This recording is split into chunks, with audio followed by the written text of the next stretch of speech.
माँ की अनमोल ममता। रात के 2 बज रहे थे। फ़ोन की रिंग बजती है। 26 साल का आकाश नींद से जागकर बड़ा खुश होकर फ़ोन को रिसीव करता है। खुश इसलिए होता है क्योंकि उसकी नई नई गर्लफ्रेंड बिना टाइम देखे कभी भी उसको फ़ोन कर देती है। फ़ोन की दूसरी तरफ से आवाज़ आती है, जन्मदिन मुबारक हो बेटा। आज मेरा बेटा पूरे 26 साल का हो गया है। मैं बहुत खुश हूँ। माँ की आवाज़ सुनते ही आकाश के चेहरे के एक्सप्रेशन बदल जाते हैं। वो गुस्से में बोलता है, माँ तुझे समझ नहीं आता क्या? इतनी सी बात के लिए मेरी नींद खराब कर दी। यह बात तो तू मुझे सुबह भी बोल सकती थी। इतना कहकर फ़ोन काट देता है। थोड़ी देर बाद फिर से फ़ोन की रिंग बजती है। आकाश फिर से फ़ोन उठाता है और इस बार फ़ोन पर पापा होते हैं। आकाश इस बार आराम से बात करता है। थैंक यू पापा, आपने मुझे बर्थडे विश करने के लिए फ़ोन किया, वो भी इतनी रात को। पापा कहते हैं, नहीं बेटा, मैंने तुम्हें मुबारकबाद देने के लिए नहीं, बल्कि ये बताने के लिए फ़ोन किया है कि तुम्हारी माँ बिल्कुल पागल है। वो इतनी पागल है कि पिछले 1 महीने से मुझे हर दिन तेरा बर्थडे याद दिलाती आ रही है। वो इतनी पागल है कि तू हमसे सैकड़ों किलोमीटर दूर है, फिर भी उसने यहाँ पर खुद अपने हाथों से तेरे लिए केक बनाया है। ऊपर से ये जिद कर बैठी है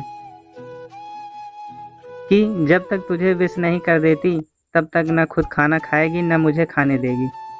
आकाश सब ध्यान से सुन रहा था और उसे ये महसूस भी हो रहा था कि उसने अपनी माँ को फॉर ग्रांटेड ले लिया था। वो बोला, नहीं पापा, माँ बिल्कुल पागल नहीं है। पापा कहते हैं, नहीं बेटा, तू अपनी माँ के पागलपन को नहीं जानता। मैं जानता हूँ। वह तो 26 साल पहले ही पागल हो गई थी, जब डॉक्टर ने उसे कहा था या तो हम बच्चे को बचा सकते हैं या आपको। उसने बिना 1 सेकंड भी सोचे बच्चे को बचाने का फैसला ले लिया और मुझे भी कसम देकर उस फॉर्म पर साइन करने के लिए मना लिया था, जिस पर लिखा था उसकी ज़िंदगी इस ऑपरेशन से खतरे में, और अगर उसे कुछ होता है तो उसके जिम्मेदार डॉक्टर नहीं होंगे। अब तू ही बता, बिना तुझे देखे जो औरत तेरे लिए मरने को तैयार हो जाए, उसे हम पागल नहीं कहेंगे तो क्या कहेंगे? इतना कहकर पापा ने भी फ़ोन रख दिया। आकाश ने भी अब यह महसूस किया था कि वह जो कर रहा था वो भूल नहीं, गुनाह था। हाँ, एक बार किसी इंसान को दुख दो तो कोई बात नहीं, लेकिन भगवान को दुख देना गुनाह ही होता है। और माँ भगवान से कम नहीं होती। पश्चाताप के आंसू उसकी आंखों से बह निकले। सवेरा होते ही आकाश अपने घर की ओर रवाना हो गया। अपने माँ बाप से माफ़ी मांगने के लिए घर पहुँचते ही उसने पहले माँ से माफ़ी मांगी, जिसने उसे गले से लगा लिया। फिर वह अपने पापा से माफ़ी मांगने लगा।